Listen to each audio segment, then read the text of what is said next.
I was standing at the edge of the tent when I heard my wife laugh a laugh she never used with me. It was low and easy, the kind of laugh you save for someone you're trying to impress, and it came from behind a row of catering trucks parked along the side of the hotel where her company was holding its annual gala. I wasn't supposed to be there. I told her I had a late job walkthrough and would meet her for the last hour. I finished early. That was the whole mistake, if you can call showing up early to your own marriage a mistake. My name is Marcus Ellery. I'm 47 years old, and I own a commercial HVAC contracting company outside Richmond, Virginia. I started it 18 years ago with one used service van and a business card I printed at a copy shop. Now I've got 22 employees, 3 trucks with my name on the side, and a client list that includes half the office parks between here and Petersburg. I'm not a man who wears his success loud. I wear steel-toe boots to job sites even when I don't have to anymore, because the day I stop showing up with my hands ready to work is the day I stop trusting myself. I married Renata 6 years ago. She was 34, I was 41. She had a daughter named Sophie, 5 years old at the time, from a marriage that ended before I ever met her. She told me her ex-husband, a man named Grant, had walked away when Sophie was 2, unable to handle the weight of being a father. I believed her, because there was no reason not to, and because Sophie needed someone steady. And steady is the one thing I have always been. I became her father in every sense that mattered. I taught her to ride a bike in the cul-de-sac behind our house.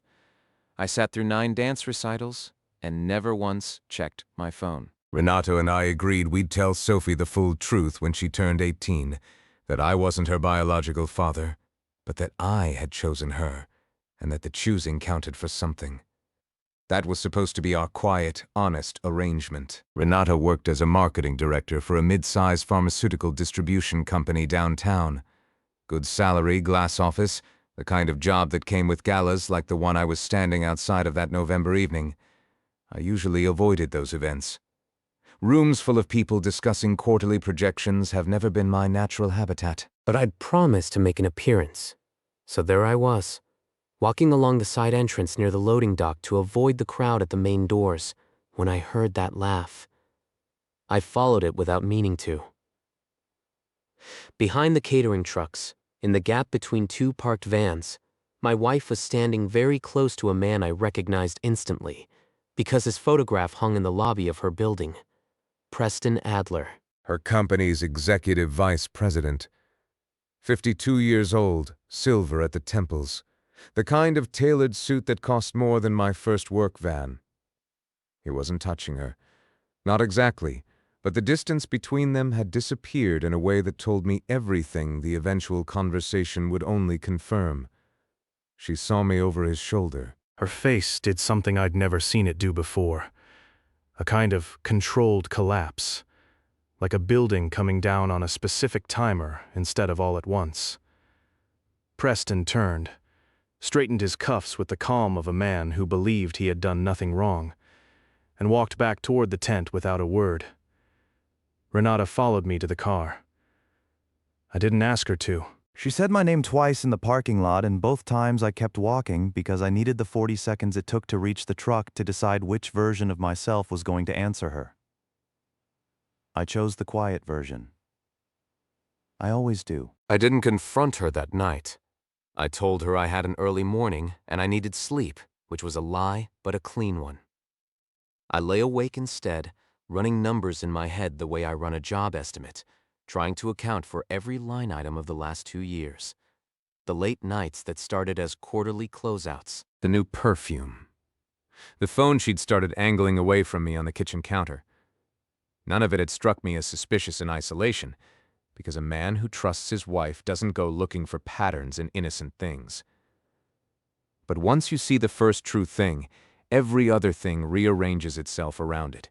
And I lay there watching 6 years of small moments fall into a shape I hadn't wanted to see. The next morning, I called a man named Warren Duckett, a family law attorney a client of mine had used during his own divorce 2 years back. I didn't tell Renata. I made the call from my truck in a parking lot on my way to a job site at 7 in the morning. before she was even awake. Warren's first question wasn't about the affair. It was about the business. Before anything else, he said, I need you to think about what you've built. And I need you to think about protecting it, regardless of how this ends.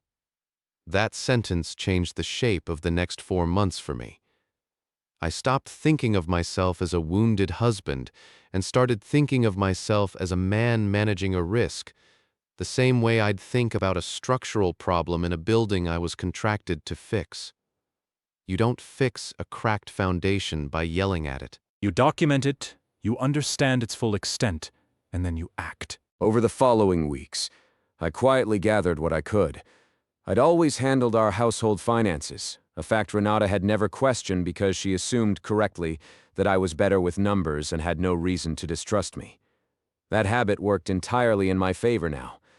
I found a separate bank account opened 14 months earlier under a name I didn't recognize at first, a small LLC called Bellhaven Property Partners, until I traced the registration and found Renata's name listed as a managing member alongside a name I now knew far too well, Preston Adler. $81,000 had moved into that account over the past year, 40% of it withdrawn directly from what I'd believed was our joint savings for Sophie's college fund. I found records of a cabin near Smith Mountain Lake, purchased under the LLC 6 months prior, listed on paper as an investment property. I found a pattern of hotel charges on a credit card I didn't know existed, opened in Renata's maiden name, mailed to a P.O. box across town. And I found something I wasn't prepared for, which was a series of text exchanges backed up to a cloud account she'd forgotten was still linked to our home computer, in which she told Preston that once everything was settled, meaning once the lake house was fully paid off and her position at the company was secure enough to survive the fallout, she planned to file for divorce and push for full custody of Sophie, citing my instability and long hours away from the family as grounds. I read that part 3 times. Long hours away from the family. I had missed exactly one of Sophie's recitals in 5 years, and that was because a compressor had failed at a hospital job, and shutting down their HVAC system for even a night wasn't something I was willing to risk. I want to be honest about what I felt reading those messages, because it wasn't the rage you'd expect. It was something colder and more useful. I understood. Reading her plan laid out in her own words that she had already built a case against me in her head, long before I'd done anything to deserve one, simply because my steadiness had become an obstacle to a life she wanted more. That clarity is what let me stay calm. Warren and I built our own record over the following weeks. Quietly, carefully.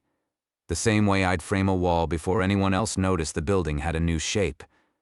I had the LLC's registration pulled, showing Sophie's college fund contributions diverted without my authorization. I had the hotel statements. I had a forensic accountant trace every transfer. And I made one phone call that mattered more than any document. To Preston Adler's wife, a woman named Colette I'd met exactly once at a company picnic 3 years earlier.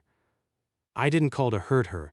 I called because she deserved the same clarity I'd been given by accident behind a row of catering trucks, and because I suspected correctly that she had resources and instincts of her own once she had the facts. Renata pushed for a conversation twice in those weeks, and both times I told her we'd talk. Just not that minute, that I had a job walk or a supplier meeting. Small, clean lies that bought me the runway I needed. When I finally sat down with her, it wasn't a fight. I laid the documents on the kitchen table where we'd eaten dinner as a family for 6 years, and I let her look at them in silence. I watched her face cycle through the same collapse I'd seen in the parking lot behind the catering trucks. Except this time, there was nowhere to walk to. I told her I wasn't interested in a screaming match or an ultimatum. I told her Warren had already filed, that the LLC was frozen pending investigation into the misappropriated college fund, that Colette Adler had already retained her own attorney, and that Preston's position at the company was under internal review, since company policy explicitly prohibited relationships between executives and staff in his reporting chain, a policy she herself had helped draft 2 years earlier. I told her that Sophie's college fund would be restored in full, with interest, as part of the settlement, and that the custody question wasn't going to be decided by who painted the better story, but by 7 years of recitals and school pickups and one very consistent man who'd shown up for every single one of them. The following months were not dramatic in the way you might expect from a story like this. There was no courtroom explosion, no final confrontation with Preston, who, I later heard, quietly resigned from the company before the internal review could conclude and moved to another state with what remained of his marriage, which wasn't much. Renata lost her position within 4 months, not because of the affair directly, but because the LLC investigation surfaced enough financial irregularity that the company's compliance department couldn't look away. The divorce settled without a trial. I kept the house, since I'd made the down payment with money earned before the marriage, a detail Warren had flagged in our very first conversation.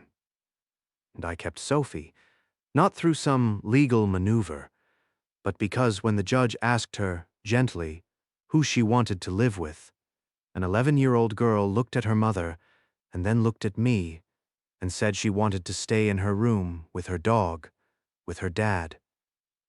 That's the word she used. Dad. Nobody had coached her to say it.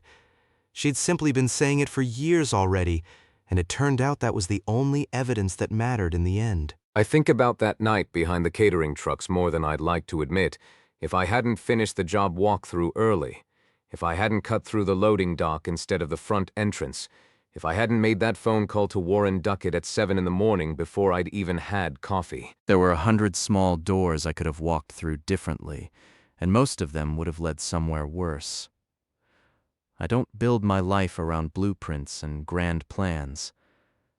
I've always been more comfortable doing the next right thing in front of me, showing up, keeping careful records, protecting what's mine without needing to announce it.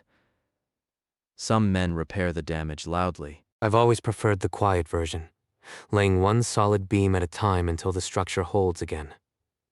2 years later, Sophie still calls me Dad, still leaves her cleats by the back door for me to trip over every August. And the business is still standing, same as it was before any of this started, because I never let it become a casualty of something it had nothing to do with. Renata built a plan that ran quietly in the background of my life for the better part of 2 years, certain she'd already won long before I even knew there was a game being played. She was wrong. And the only announcement I ever needed to make was showing up again, the next morning and the one after that. For a girl who was never really asking who her father was by blood.